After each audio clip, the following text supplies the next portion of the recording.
Well, we began this hour with fallout from the president's NATO summit and his upcoming talks with America's closest ally, England, in its first visit to the country since taking office. You see they're arriving with First Lady. This was earlier. Tomorrow, the president will also meet with British Prime Minister Theresa May and also the Queen of England. But widespread protests are expected, and this comes after a series of tense meetings at the annual NATO summit. Mr. Trump has repeatedly slammed allies for not doing their fair share. Well, this morning, he pressured them to increase defense spending while reaffirming the U.S.'s commitment to the alliance. The president also suggested that they agreed to his funding demands. But now some leaders are saying no, that actually was not the case. Here's what the president had to say. And the United States' commitment to NATO is very strong, remains very strong, but primarily because everyone, the spirit they have, the amount of money they're willing to spend, the additional money that they will be putting up has been really, really amazing to see it. To see the level of spirit in that room is incredible. Joining me now, retired General Philip Breedlove. He's a former Supreme Allied Commander of Europe, which is responsible for all NATO military operations. He's also a cipher brief expert. Thank you very much, General, for joining us. You know, it was part of your job to make sure that the men and women of NATO were properly funded, that they had the support they needed. What's your assessment of the president's pressure points that he's taken on funding commitments? Well, I think that it's important that we do bring our allies to a point where they're investing more in their militaries. And I've been noted to say before that sometimes I don't totally agree with the tactics, techniques, and procedures that our president may use. But the bottom line is, in intellectual honesty, we have to agree that this president, where his three predecessors failed, this president has moved the needle on investment by our NATO allies. There's still a lot to be done, and I think that's what this morning's emergency meeting was all about, to get sort of a recommitment to speeding up that investment to the 2% of GDP level. So it sounds like you're giving the president a win on the scoreboard for getting that military spending increased a bit. But you, in particular, you've also said that one of the most important things about NATO is actually the solidarity among the different nations. Do you think that sense of solidarity has been bludgeoned by the president?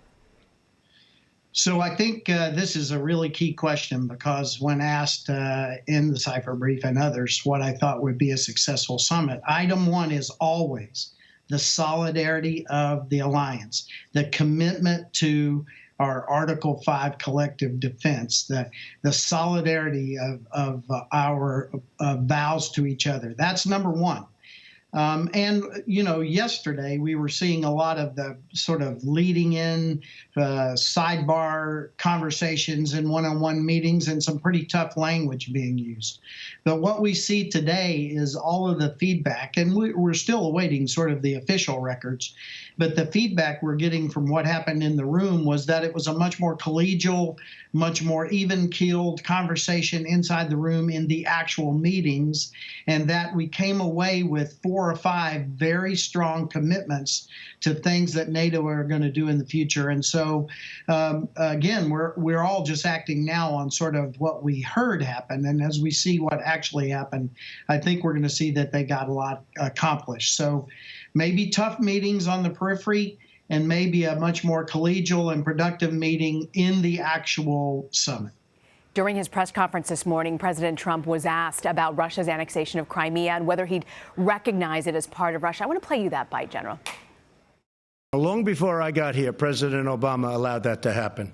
That was on his watch, not on my watch. You know, people like to say, oh, Crimea, but the fact is they built bridges to Crimea. They just opened a big bridge that was started years ago. They built, I think, a submarine port, substantially added billions of dollars. So that was on Barack Obama's watch. That was not on Trump's watch. Would I have allowed it to happen? No, I would not have allowed it to happen. But he did allow it to happen. So that was his determination. What will happen with Crimea from this point on, that I can't tell you. But I'm not happy about Crimea. But again, that was Barack Obama's watch, not Trump's watch. He says President Obama let the annexation happen. Can you set the record straight, General? What happened with Crimea?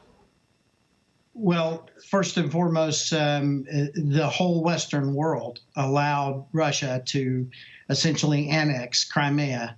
and then go further and Russia to invade the Donbass, the southeastern end of Ukraine. The entire Western world were a part of allowing these things to happen. And I think that was a pretty shocking moment in European history, that once again, Russia would use military force to change internationally recognized borders. And so it was really up to the entire Western world to reply. And our answer was not a strong answer. Really, we did only financial measures in the way of sanctions, and we took not a lot of diplomatic, not a lot of informational, nor a lot of military action. We simply went to the sanctions in the economic sphere. So looking back now, do you believe there was more that President Obama's administration could have done with Crimea?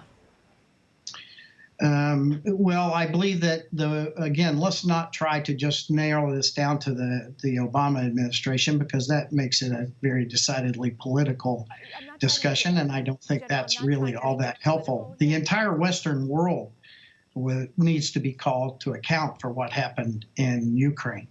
Our alliance, the European Union, and others took no real strong action to stop what I thought was pretty blatant aggression by Russia in Ukraine. And so let's, if we're going to use a scorecard, let's call all of the Western world to task on this one. You know, General, I'm just trying to get some lessons learned here from the previous administration and this current administration. We know President Trump will be meeting with Russian President Vladimir Putin in Finland. I want to actually play you what the president had to say about Putin. He's a competitor. You know, somebody was saying, is he an enemy? He's not my enemy. Is he a friend? No, I don't know him well enough. But the couple of times that I've gotten to meet him, we got along very well. You saw that. I hope we get along well. I think we get along well. But ultimately, he's a competitor. He's representing Russia. I'm representing the United States.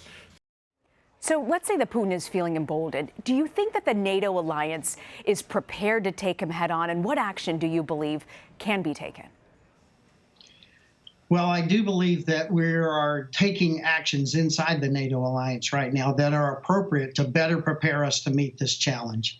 Our alliance, for almost 20 years since the fall of the wall, has been taking a peace dividend. And some of the nations have gone too far in allowing their militaries to fall into ill repair and non-readiness. And so we started back in Wales. We took further steps in Warsaw, and we are making some very appropriate changes to our readiness and our responsiveness, our ability to meet this challenge of a nation that is clearly not a partner.